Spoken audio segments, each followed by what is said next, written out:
Hello everyone, good morning all of you. प्यारे बच्चों, हम लोग जो है क्लास 10th मैथमेटिक्स कवर कर रहे हैं और मैंने आपको जो है 2 वीडियो बना दिया है और ये हमारा जो है तीसरा लेक्चर होगा। तो हम लोगों ने जो है बहुत अच्छे तरीके से कवर किया है। बेसिक से मैंने शुरू किया है। जो बच्चे हमारे और वीडियो नहीं देखे हैं वो जा कर के प्लेलिस्ट में देख सकते हैं। तो आइए हम लोग शुरू करते हैं कि हम लोग प्रश्न संख्या 4 से मैं शुरू करता हूँ। तो अब देखिए प्रश्न संख्या 4 क्या कहता है। एक्सरसाइज 1A ही है अभी। देखिए ये कह रहा है यूक्लिड विभाजन एल्गोरिथम के प्रयोग से 306 और 1314 का एचसीएफ ज्ञात कीजिए। देखो 306 और कामा 1314 दिया है। तो सबसे पहले हम लोग ये डिसीजन लेंगे कि इसमें बड़ा कौन सा है। तो 1314 बच्चों बड़ा है, इससे बड़ा है 306 से। तो ये भाज्य हो गया और ये भाजक हो गया। तो हम लोग लिखेंगे by Euclid division Lima, by Euclid's division algorithm मतलब हो गया यूक्लिड विभाजन प्रमेयिका से। तो यूक्लिड विभाजन प्रमेयिका का स्टेप 1 जो होगा वो क्या होगा बच्चों, तो वह 1314 लिखेंगे क्योंकि वो सबसे बड़ा है। तो हम लोग भाज्य ही तो पहले लिखते हैं सबसे बड़ा। जैसे हम लोग इसी फार्मूले का प्रयोग करते हैं, भाज्य बराबर भाजक गुणे भागफल और धन में क्या, धन में शेषफल। तो ये हमारा भाज्य हो गया। भाजक कितना हो गया 306। अब आप जो है 4 बार में करेंगे तो आपको 90 शेष मिल जाएगा। अब स्टेप इसका सेकंड क्या होगा वो देखते हैं। अब ये 306 इसका स्थान लेगा और ये इसका स्थान, मतलब आपस में इंटरचेंज हो जाएंगे। तो ये 306 हो गया और यहाँ प्यारे बच्चों 19 हो गया। अब जो है ये कितने बार में जाएगा, तो ये 3 बार में जाएगा और 36 आ जाएगा यहाँ पर आपका। अगेन वही काम होगा, स्थानांतरण हो जाएगा। तो अगला स्टेप हमें क्या प्राप्त हो जाएगा, स्टेप 3। तो 90 इक्वल टू 36 इंटू हमें लग रहा है 2 बार में जाएगा। तो आपका 18 में शेषफल प्राप्त हो जाएगा। फिर हम लोग जो है स्टेप 4 करेंगे। ये स्टेप हम लोग बढ़ाते रहेंगे तब तक जब तक हमें शून्य प्राप्त न हो जाए। तो 36 हो गया, ये यहाँ आ गया और ये इसका स्थान। तो 18 दूना में क्या होता है 36। जब यहाँ पे 0 आ गया तो हमारा एचसीएफ कितना मिला, हमारा एचसीएफ 18 मिल जाएगा। तो प्यारे बच्चों आप देख सकते हैं कितना इजी सवाल होता है ये जो है 900 निकालना। फिर प्रश्न संख्या 5 भी मैं यहीं पे लगा देता हूँ। प्रश्न संख्या 5 ये बोल रहा है, चलिए इसे मिटा ही देते हैं।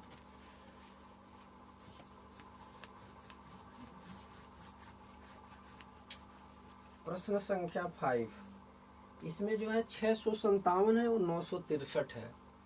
657 कामा 963 ये हमारा 5 नंबर का सवाल है। तो हम लोग लिखेंगे 963 इज ग्रेटर देन 657। तो फिर वही बात लिखेंगे यूक्लिड विभाजन प्रमेयिका से। तो यूक्लिड विभाजन प्रमेयिका का स्टेप 1 लगाइए। तो स्टेप 1 लगाएंगे तो 600 नहीं 963 बराबर 657 गुणा में 1 हो जाएगा। तो जैसे करेंगे तो आपका यहाँ पर 306 बच जाएगा। अब देखिए स्टेप सेकंड पे आते हैं। तो ये स्थानांतरण हो गया और ये इसका स्थान बदल लिया। तो 657 बराबर 306 गुणे अब 2 बार में कीजिए तो आपको यहाँ पर 45 में शेषफल मिल जाएगा। और स्टेप 3 आइए तो ये स्थानांतरण हो गया, तो 306 बराबर 45 गुणा में इसे आप 6 बार में कीजिए तो आपको जो है 36 मिल जाएगा।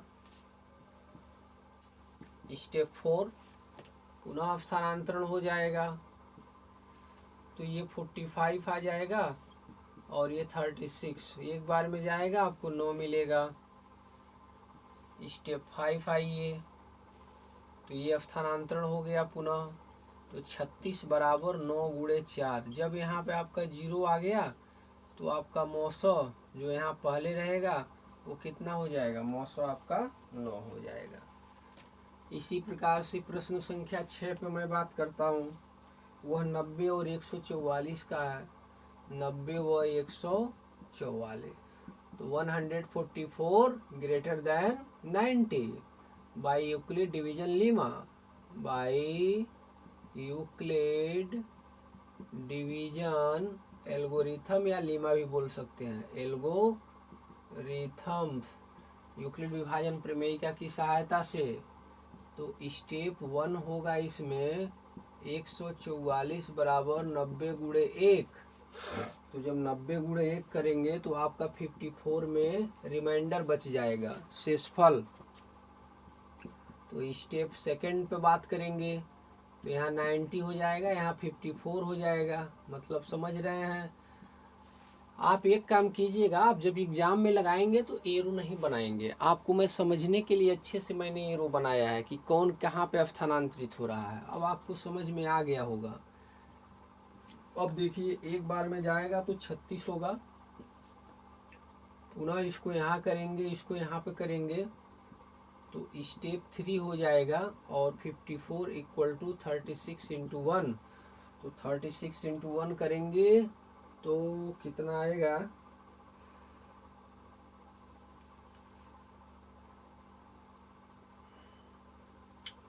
18 बच जाएगा आपका। और स्टेप 4 आ जाएगा तो आप देख सकते हैं स्थानांतरण हो गया, तो 36 बराबर 18 गुणे 2 प्लस में 0 आ गया, तो हमारा 900 क्या मिला, हमारा 900 हो गया 18। गुड। अब जो है प्रश्न संख्या 7 को हम लेते हैं। प्रश्न संख्या 7 एक अच्छा प्रश्न है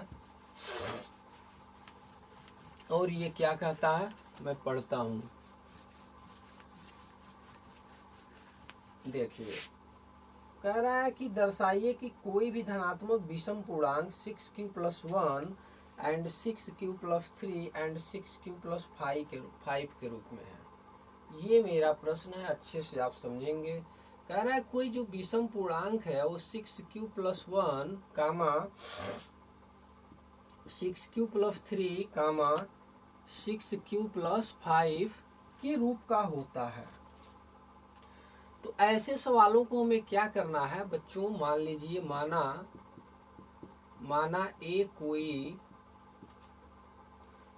ए कोई धन पूर्णांक है। ए को मैंने क्या बोल दिया, कोई पॉजिटिव इंटीजर है। माना ए कोई धन पूर्णांक है और बी को मैंने नाम दे दिया 6। ऐसा मैंने क्यों किया, क्योंकि यहाँ पे मुझे क्या दिख रहा है, सब में 6 दिख रहा है। 6 हम लोग क्या लिखते हैं, भाज्य बराबर भाजक गुणे भागफल प्लस शेषफल। तो इसलिए जो है मैंने बी को यहाँ पे 6 दे दिया। अब मैं क्या मारूंगा, यूक्लिड विभाजन प्रमेय क्या कहता है, यूक्लिड विभाजन प्रमेयिका, यूक्लिड विभाजन प्रमेयिका ये कहता है कि ए बराबर क्या होता है, बी क्यू प्लस आर होता है। और जो आर होता है, एक शर्त और यहाँ पर मैंने आपको बताया था, Q greater than or equal 0 होना चाहिए। और आर के बारे में मैंने आपको अच्छे से बताया था कि R less than or equal less than कितना रहना चाहिए, बी रहना चाहिए। ये कंडीशन है। ये कैसे है, जो लोग नहीं समझ रहे हैं मैं उन्हें बता रहा हूँ। देखो बच्चों, इसमें क्या होता था, कि अगर हमारा भाज्य ए रहता था और भाजक बी रहता था और ये भागफल क्यू रिमाइंडर आर, तो इसको हम लोग ए बराबर लिखेंगे क्योंकि ये भाज्य होता है ना, ये क्या होता है, ये भाज्य होता है, और ये बी क्या होता है, ये भाजक होता है, और ये भागफल होता है, और ये नीचे का क्या होता है, तो ये नीचे का शेषफल होता है। तो हम लोग पहले भाज्य बराबर लिखते हैं ना, हमारा जो मेन सूत्र है वो क्या कहता है, भाज्य बराबर भाजक गुणे भागफल और धन में क्या, धन में शेषफल। तो भाज्य की जगह हमारा क्या दिखा, ए, अब भाजक क्या है बी, भागफल क्या है क्यू, और ये क्या है आर। तो ए बराबर बी क्यू प्लस आर, देखो ऐसे हो गया कि नहीं हो गया। तो यूक्लिड विभाजन प्रमेय का है ए बराबर बी क्यू प्लस आर, जहाँ पे ए क्या है, कोई धन पूर्णांक है, और बी बराबर 6 है। तो देखो यहाँ बी की जगह ये 6 दिख नहीं रहा है आपको प्रश्न में, ये प्रश्न में तो आपको दिख रहा है ना बी। यहाँ पे जो ए बराबर बी क्यू प्लस आर लिखे हैं, क्या इसके जैसा आपको ये दिख नहीं रहा है, एकदम दिख रहा है। तो यहाँ पे जब बी होगा तो हम लोग इसको ऐसे भी लिख सकते हैं, इस बी के जगह हम लोग क्या लिख सकते हैं, 6 लिख सकते हैं, क्योंकि मैंने बी बराबर क्या मान रखा है, मैंने बी बराबर 6 मान रखा है। तो प्यारे बच्चों, इसका मतलब ये हो गया कि जो हमारा जो ये शेषफल होगा वह 0 और 6 के बीच में होगा, या 0 के बराबर भी होगा। तो 0 के बराबर भी होगा, तो हम लोग r का जो मान लिखेंगे 0, 1, 2, 3, 4, 5। अब यही r का मान इसमें ले जाके हम लोग पुट करते रहेंगे। अब देखो हमें क्या क्या मिलेगा। तो जब r बराबर 0 पुट करेंगे तो a का मान क्या मिलेगा, 6q प्लस 0 बराबर क्या मिल जाएगा, 6q। तो आप देख रहे हैं q अगर कुछ भी हो और उसमें 6 का मल्टीपल है तो वह संख्या 6 से क्या होगा, विभाज्य होगा। 6 से ये क्या होगा, तो ये 6 से विभाज्य होगा। क्लियर है, ये बातें आप समझ पा रहे होंगे, आई होप, मुझे ऐसा लगता है। अब 1 जब रखेंगे तो 1 पर क्या हो जाएगा, r के ही जगह तो रखना है। ये सभी मान ये किसके हैं, r के हैं, क्योंकि r के लिए कंडीशन हो गया जो यहाँ पर रहेगा बच्चों। देखो यहाँ पे क्या रहता है, यहाँ पे भाजक रहता है, तो भाजक हमारा यही तो है।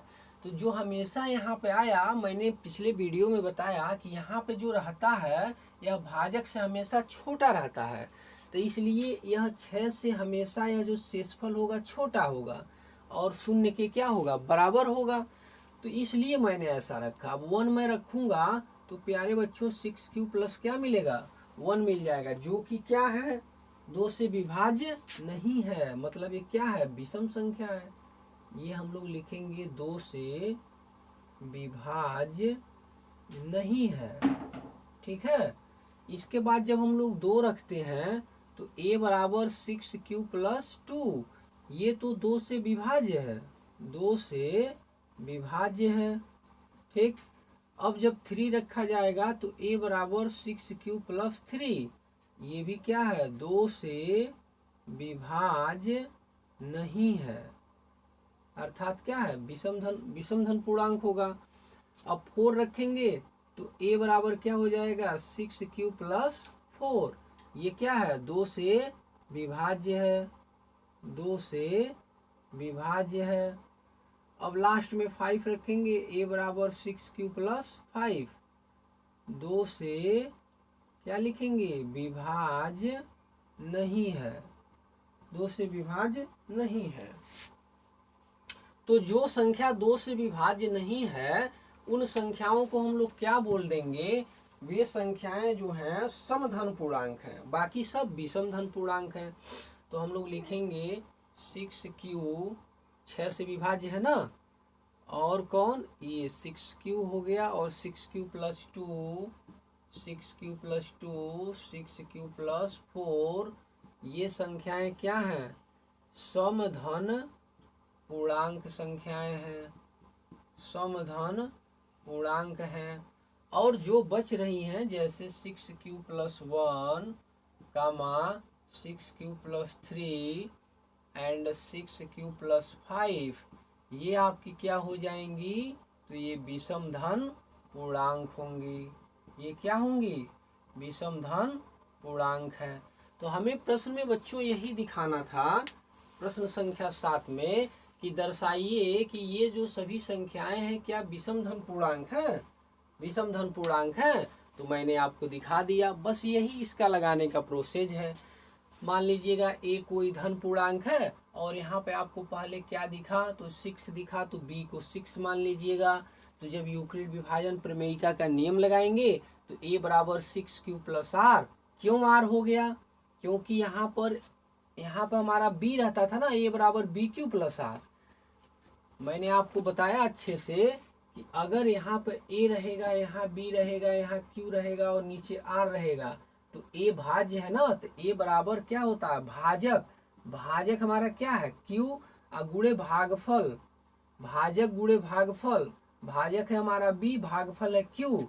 तो भाजक जब बी है तो यहाँ पे b बराबर 6 मानेंगे। यहाँ पे देखिए जो पहले दिखता है वो भाजक होता है, तो इसलिए यहाँ पे b की जगह 6 हो गया।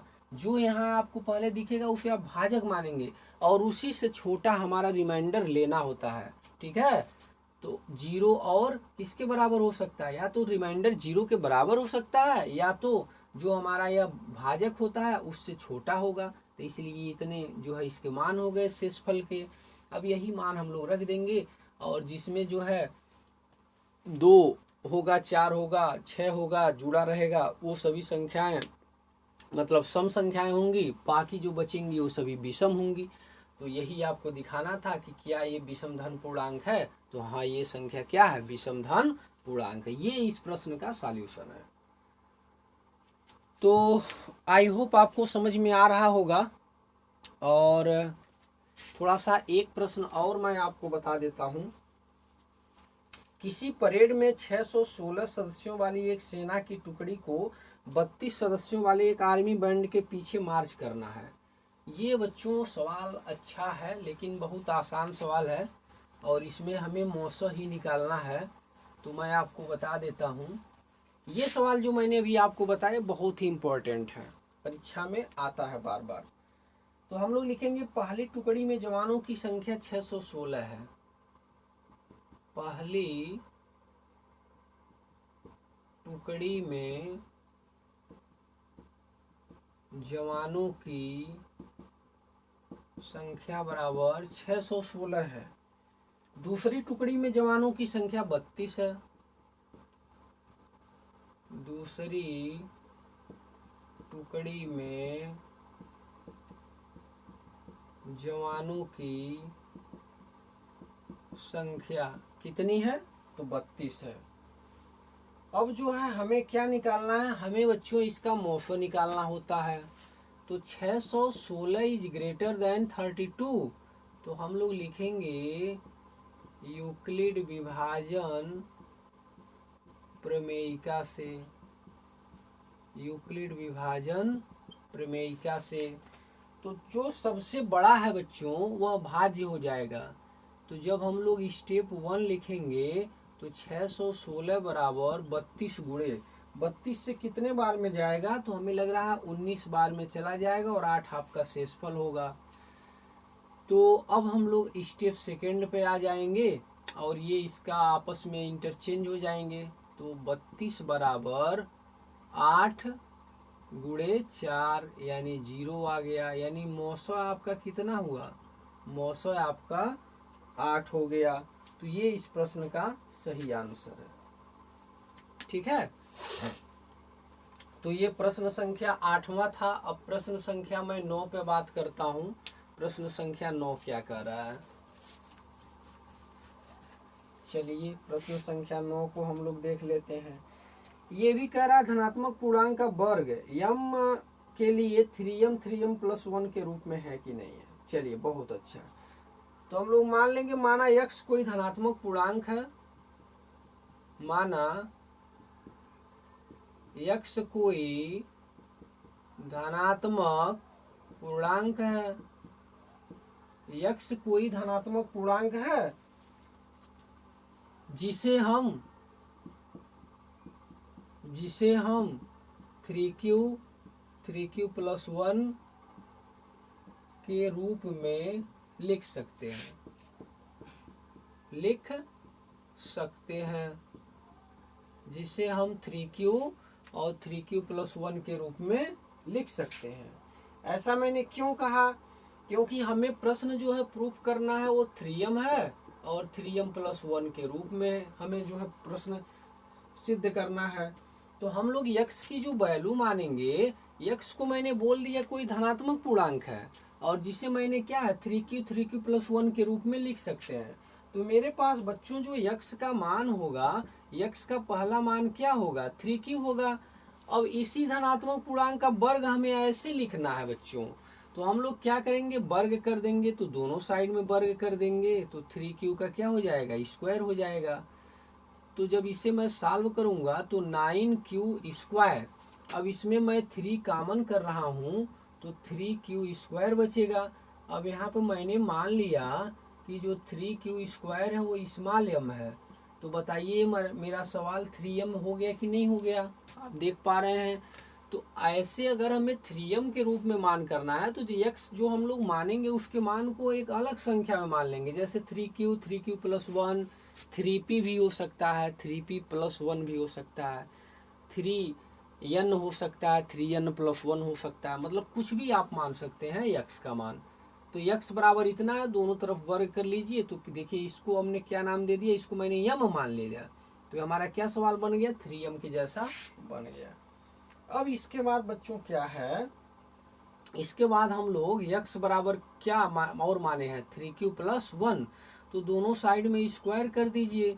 तो 3q प्लस 1 का स्क्वायर जब करेंगे तो 3q का स्क्वायर हो जाएगा 9q स्क्वायर, और 1 का स्क्वायर 1, और प्लस क्या होता है a square plus b square plus 2ab होता है ना। मैं डायरेक्ट नहीं कर रहा हूँ, मैं ऐसे कर रहा हूँ, a square plus b square plus 2ab। तो देखिए बच्चों यहाँ क्या हो गया, 9q स्क्वायर प्लस 1 प्लस 2 तिहाई 6q हो गया। अब हमें क्या लिखना है, 3m प्लस 1 के रूप में लिखना है। तो 1 को हम लोग क्यों ना बाहर कर दें, तो 9q square plus 6q plus 1, और इसी में हम लोग 3 कॉमन कर रहे हैं तो बचा 3q स्क्वायर प्लस 2 प्लस में 1। तो ये जो है हमें m के फॉर्मेट में बनाना है। तो हम लोग मान लेंगे कि 3q स्क्वायर प्लस 2 क्या है, स्मॉल m है। तो बताइए अगर यह स्मॉल m है तो 3m प्लस 1 के जैसा हो जाएगा कि नहीं हो जाएगा। ठीक है, तो किसी धनात्मक पूर्णांक का वर्ग m के लिए, तो हम लोग यहाँ पे लिख देंगे किसी धनात्मक पूर्णांक m के लिए, अगर कोई धनात्मक पूर्णांक है तो m के लिए हम लोग उसे 3m, 3m प्लस 1 के रूप में क्या कर सकते हैं, लिख सकते हैं। क्लियर है। तो ये है इस प्रश्न का सॉल्यूशन। तो अब हमें लग रहा है कि आप लोग इसे बहुत अच्छे तरीके से कीजिएगा, क्योंकि हमें इस फॉर्मेट में करना है। तो x को आप धन पूर्णांक मान लीजिए, कोई ज़रूरी नहीं है x को y भी मान सकते हो, y एक धन पूर्णांक है और जिसकी वैल्यू आप कोई मान लीजिएगा 3q प्लस 1 या 3n प्लस 1, फिर जो है स्क्वायर करके इस फॉर्मेट में आप बना दीजिएगा। बस यही तो कह रहा है कि किसी धनात्मक पूर्णांक का जो वर्ग होता है क्या उसे हम लोग ऐसे लिख सकते हैं, तो हाँ एकदम लिख सकते हैं। क्लियर है। तो आई होप आप लोगों को वीडियो अच्छा लगा होगा और आप लोग मेरा काफ़ी सपोर्ट कर रहे हैं, मुझे बहुत खुशी हो रही है। और आप लोग हमारे चैनल को ज़्यादा से ज़्यादा सब्सक्राइब करें, शेयर करें, और जो है अधिक से अधिक जो भी आपके मित्र हैं उनमें जो है वीडियो को बांटें। और एक बात ज़रूर है, जितना मैं पढ़ा रहा हूँ कॉपी और कलम लेके उसको ज़रूर नोट करते रहें। तो आप सभी लोगों को नमस्कार, जय हिंद। मिलते हैं अगले वीडियो में। धन्यवाद।